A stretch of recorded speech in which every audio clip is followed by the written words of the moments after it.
Welcome, Will Stephenson. You have for us your monthly industry insight on foreign exchange. Absolutely. Beginning on the property market, I think 2026, we've already seen a fantastic start to the year. That uncertainty that we had from the late budget last year, now we know that the expectations of it causing a lot of havoc for this year, we know now it seems business as usual. So that's, of course, fantastic.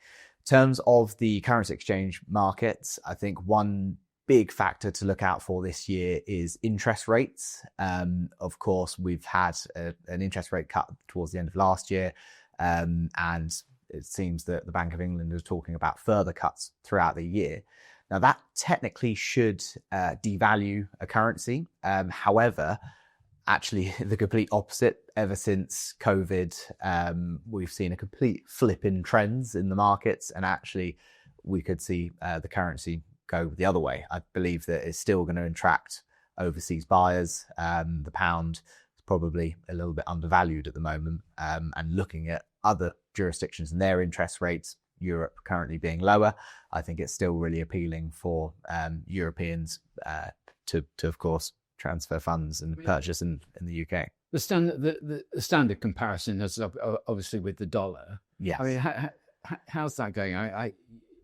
Some reports you read that Trump is absolutely decimating the American market, so therefore the dollar should be cheap, but it's not. It's not. The dollar is the world's safe haven currency. So whenever we see huge, geopolitical problems like as we're seeing, the dollar tends to gain strength. Again, another trend that seems to be more common since COVID days. So actually, US market is still huge. I think it will be this year. It's also incredible value if you look at since the referendum to purchase pounds and sell dollars. So those people that have been looking for a few years might be thinking, oh, I'm getting 30% off. So the dollar is going to be one to look at for sure this year, and I think that it's going to hold this strength.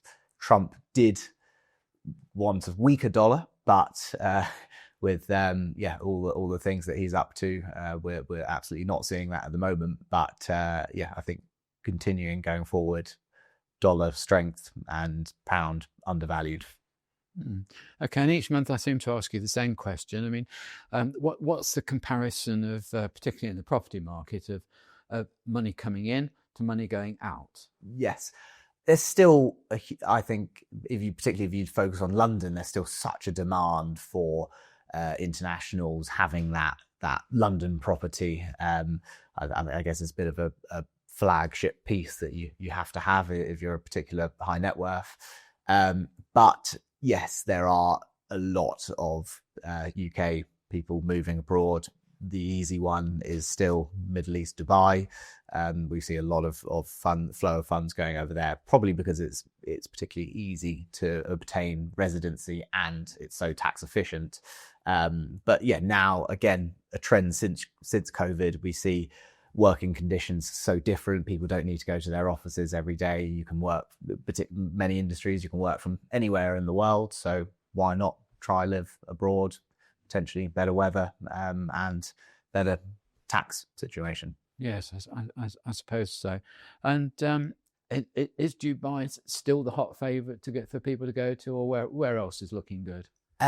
Interestingly, the start of this year, Saudi Arabia have, of course, opened up their property market to the world. So whether that, I think it'll be a bit of a slow start for them just because of the infrastructure.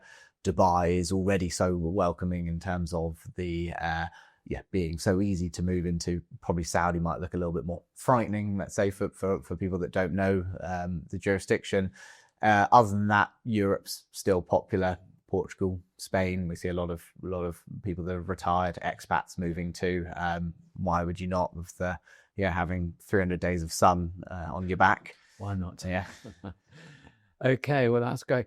Look, Will, thank you very much for coming in and doing your 5-minute appraisal of the currency exchange market.